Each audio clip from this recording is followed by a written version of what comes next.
How to deal with haters. Question to reflect on. If someone who degrades you calls you nothing and makes you feel like nothing, why is your name always in their mouth? Answer: because one would have to perceive themselves as less than nothing to care so highly about someone or something they deem worthless.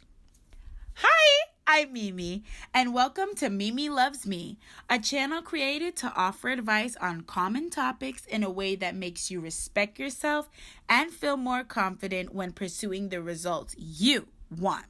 This is a new YouTube channel, and I'll do my best to support you guys and hope you do the same by clicking like and subscribe. Now, on to what you came here for. Advice. How to deal with haters.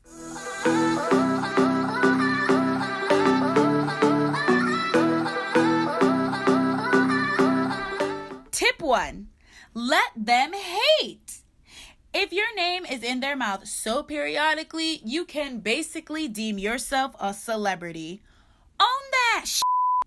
Celebs get talked about poorly all the time, and so will you, my popular little icon. You should be flattered, not face down crying in the bathroom. You are confident and cool, and I will keep telling you that until you can tell yourself. But if you really want to spice things up, get involved with the gossip.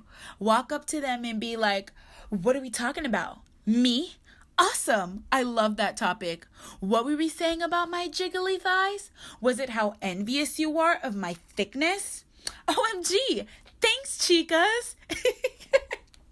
Then walk away with your jiggly thighs like a bad bitch. Okay. Now, this would be a lot easier if you had one of your friends with you.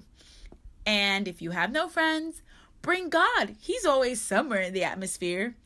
And if God's not your thing, you can always call on a dead grandma, Buddha. Do what you gotta do to get through, boo. But if you want to be a little more subtle, aka the thought of that terrifies you, simply smile at them while they're talking and confidently walk away. Throw in a wave if you're savage. This will show them how little you care and how superior you actually are. Tip 2. Join the joke. Hear me out. Why don't you make jokes about the things they pick on you for and spin it in your favor? I remember in high school, I used to get picked on for having over-the-top muscular legs and a 5 head. Not to mention I was weird and dressed like a literal pride flag. I remember when this dusty, burnt Walmart chicken looking at... Let me stop, because I'm not a bully. Anyways, this quote-unquote dude hit me with some BS talking about, "Oh, look at your legs. You're built like Hercules from the cartoon." I rolled my neck and said, "Oh, so you're calling me half God? Thank you, peasant. Shut it down." And I sashayed my sexy, big, bulky legs the heck on out of there. And I know that sounds insane because sticking up for yourself is literally terrifying. And don't think the only reason I was able to say something like that is because I'm confident and I don't care. I do care, and I was a nervous wreck.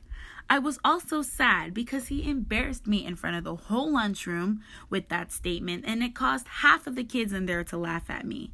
And it was not easy. That's why as soon as you snap back, you leave the premises, no matter what they say to you after that. Everyone only needs to see you looking savage! Exclamation point. And whenever someone said something about my big head, which was very often because it's very big, my response was the same. I'd be like, "Obviously I have a big head. It's for all this knowledge. I also have a 5 head because I'm 5 stars. You're only 4? A shame your knowledge is average." But only say something slick back if you know your enemies ain't crazy. Because some of these haters will cut up, and we don't want that.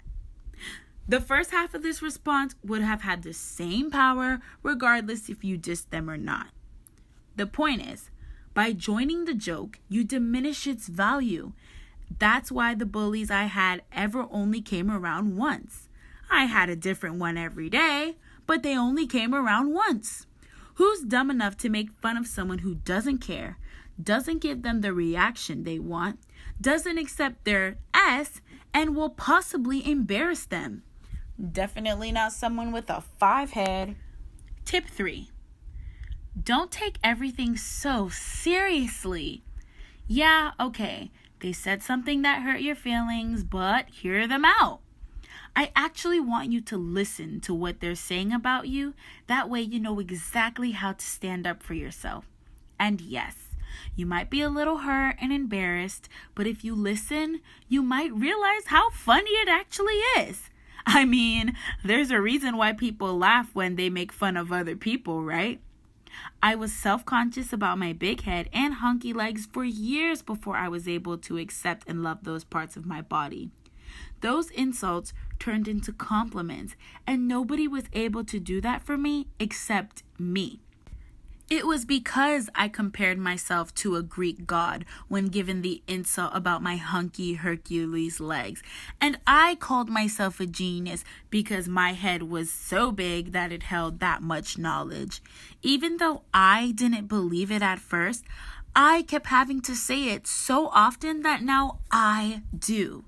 It was literally self-manipulation that ended up working in my favor. And maybe it'll work in yours too. But you have to be brave enough to try. Because now, I love every part of me. And nothing anybody can say is gonna change that. Thanks for watching. Once again, this is Mimi Loves Me. If you enjoyed the video, go ahead and like and subscribe. I'm a new YouTuber and I would really appreciate the support. If you have any additional questions, comments, or you would like advice on another topic, please leave it in the comment section below, DM me on Instagram, or email me at mimilovesme@yahoo.com. I'll try to get back to you as soon as I can. And remember, confidence doesn't erode overnight. It takes time to build up. The key to enhancing it is believing that you deserve to love yourself obsessively, regardless of how others might portray you. So start being brave so that you can reach the maximum peak of your newfound self-esteem. Mimi out.